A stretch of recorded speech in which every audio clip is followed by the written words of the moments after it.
Bonjour, Jean-Luc Briand pour SolidWorks. On est rendu à la fin de notre paramétrisation avec les familles de pièces. Ce qu'on va faire, on va sortir de là, on va sortir de notre Excel et on va aller voir qu'est-ce que ça donne. Donc là, ce que j'ai avec rainure, c'est écrit 0. Donc à la configuration 1 et 4, je devrais avoir une rainure.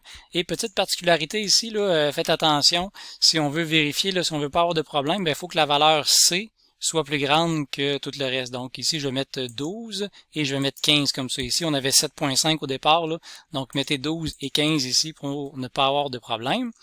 On va sortir de notre tableur Excel.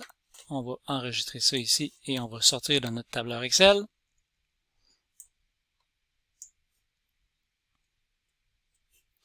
On va aller voir les configurations. Donc, configuration 1, j'ai une rainure. Configuration 4, j'ai une rainure et les autres, j'en ai pas. Tout est correct. Mais si je regarde ma configuration, il semble avoir un problème avec mon rayon. J'ai pas de rayon. Fait que je vais aller voir qu'est-ce qui se passe avec le rayon. Ah, le rayon est à off ici. Donc, je vais faire le bouton droit sur mon rayon et je vais aller configurer la fonction. Et on peut constater que dans toutes les configurations, le rayon est à off. Donc, je vais tout simplement mettre le rayon à on dans toutes les configurations, comme ça ici. Là, ça dit que ça va changer dans les familles de pièces. Ben, c'est correct. Fait que si on regarde, là, j'ai ma pièce ici avec mon rayon au bout. Si je vais dans mes configurations, configuration 4, j'ai mon rayon, tout est beau. Configuration 3, j'ai quand même ici un rayon, mais on va aller voir pourquoi que j'ai des rayons. Je ne serais pas supposé en avoir. Fait qu'on va aller voir dans notre famille, dans notre fenêtre ici. Et ce qu'il a fait, c'est qu'il a mis des zéros partout. Donc, je vais remettre des 1 ici, puis des 1 là. On va sortir ici. Par défaut aussi, si vous remarquez, là, il a changé quand même. On va remettre ça en format de cellule. On va le remettre en nombre, en fraction. Mais par défaut, ça se peut qu'il revienne tout simplement en décimale. Malheureusement, c'est comme ça.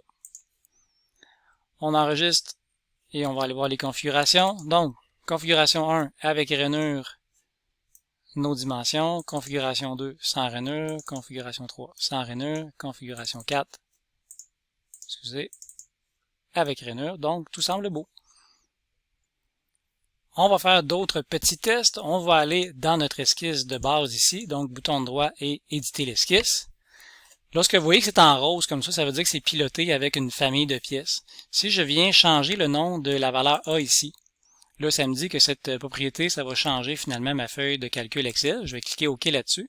Et au lieu de A, je vais l'appeler Allo.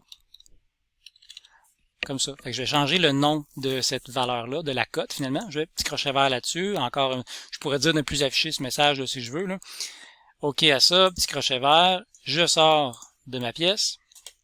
Et je vais retourner dans ma famille de pièces, éditer dans une nouvelle fenêtre. Et vous allez constater que le A ici a changé, est devenu un halo, parce que si je vais ici et je vais dans afficher, ben tout simplement parce que la valeur ici a changé, c'est plus A mais rendu halo. Et comme j'avais demandé à Excel de m'écrire tout ce qui est à gauche de mon A commercial, ben il m'a changé ça pour un beau halo ici comme ça.